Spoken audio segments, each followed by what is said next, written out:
So today I'm going to talk about the three temptations of Christ. Now, here's what I want to tell you. Jesus was tempted 3 times, and it has everything to do with what we talked about in the last 40 days. In the last 40 days, we talked about Marxists, and we talked about the various psychological ploys.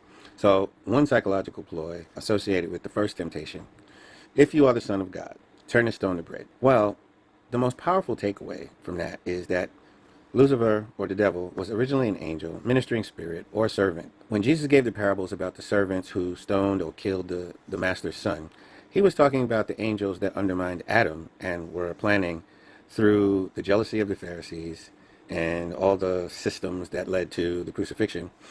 Through those systems, Satan was planning to kill Jesus. The angel, who was a servant, had no original authority to question Eve way back in the garden.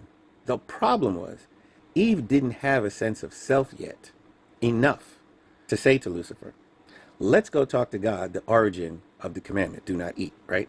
Let's go talk to God. Or, who are you to talk to me about something that God told me? You were not in the loop, Lucifer.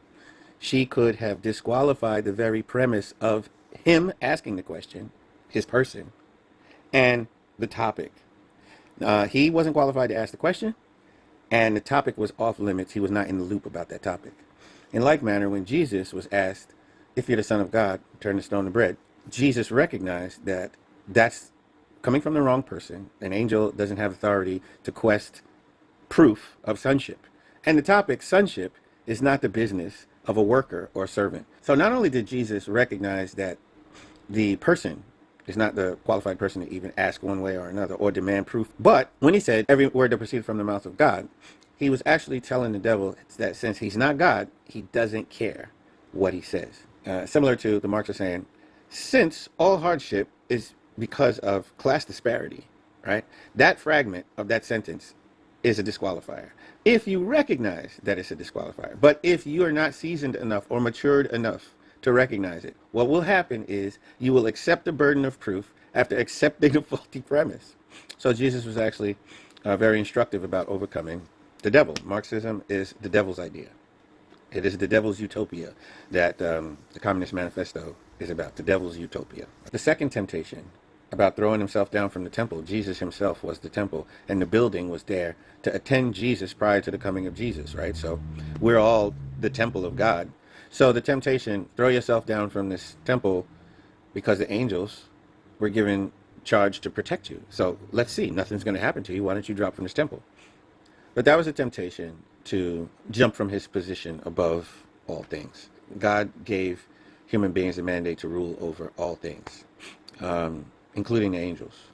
So Lucifer doesn't want this rival. He never did, even when it was Adam. And so he's trying to fish for Jesus's ignorance, the same ignorance that Adam and Eve had about who they are and whether or not they should accept the burden of proof. But Jesus says, thou shalt not tempt the Lord thy God. And this is a slick way of saying, you shouldn't be tempting me. So Jesus understood, and he stood on top of the ideal of the temple, not falling down. Now standing firmly, saying to the lower entity, you should not be tempting me. You should not be questioning me. Okay? You should not be putting a burden of proof or a task on me, because I'm God's son and you're a servant. Within the last 10 years, Europe, which I said was tasked with carrying the gospel around the world, was tempted with the second temptation. The second temptation was to throw yourself down. And how were they tempted to throw themselves down? They basically balled up their own constitutions and civil agreements in order to let unsocialized migrants from other nations come into their borders. And when they were told that they needed to prove that they could love brown people, that is when they should have stayed on their authority as lords of the land and say, it's not even debatable right now whether or not I'm this way or that way towards brown people, because these people broke the law. These people ruined and disrespected an agreement that millions of people have with one another in these borders. And they should have acted as sovereigns and not allowed the accuser to change the subject. The subject is not whether you love brown people at this moment. The subject is, did you violate an agreement that millions of people have in these lands? So the third temptation had to do with social dynamics. The people didn't believe in Jesus, so he went to the way of the cross.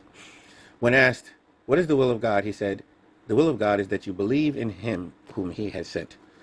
So I don't care if you're one of those denominations that believe that Jesus came to die, but he only came to die if the people hadn't turned and repented and failed to have their eyes open and see Jesus.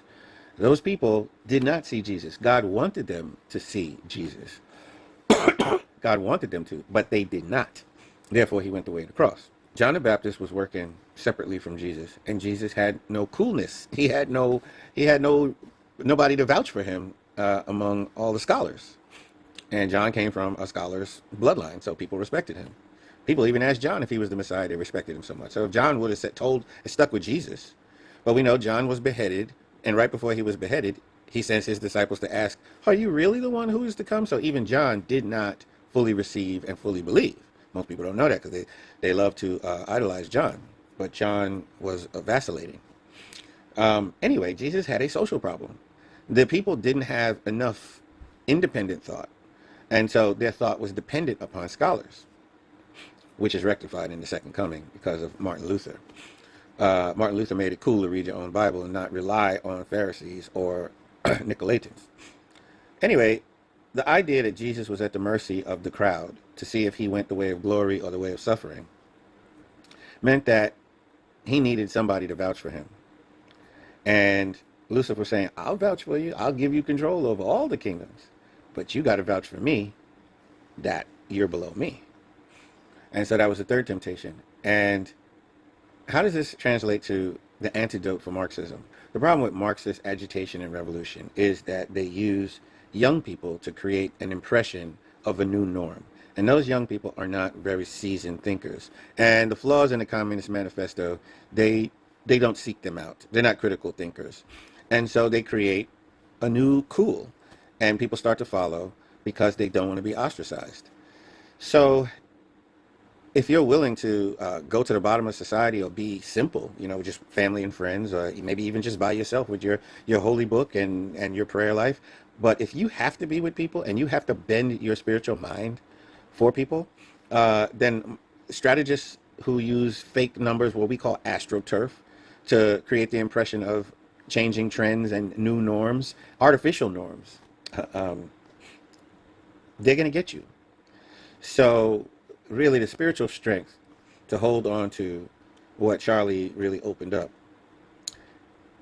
is in the three temptations. It is in a sovereign mind where you do not forfeit your best thinking in front of the Spirit of God for angels, for faulty burdens of proof, to tempt or test just to see what happens. So you're not cavalier, you're not reckless with the kingdom, and you know that it's not a kingdom where you're following people primarily, but even though you may need the cooperation of people, you're not going to bend the truth for the people. These are the things that the kingdom requires. These are the things that Marxist revolutionary tactics target to try to undermine. But I think we're strong enough. What do you think?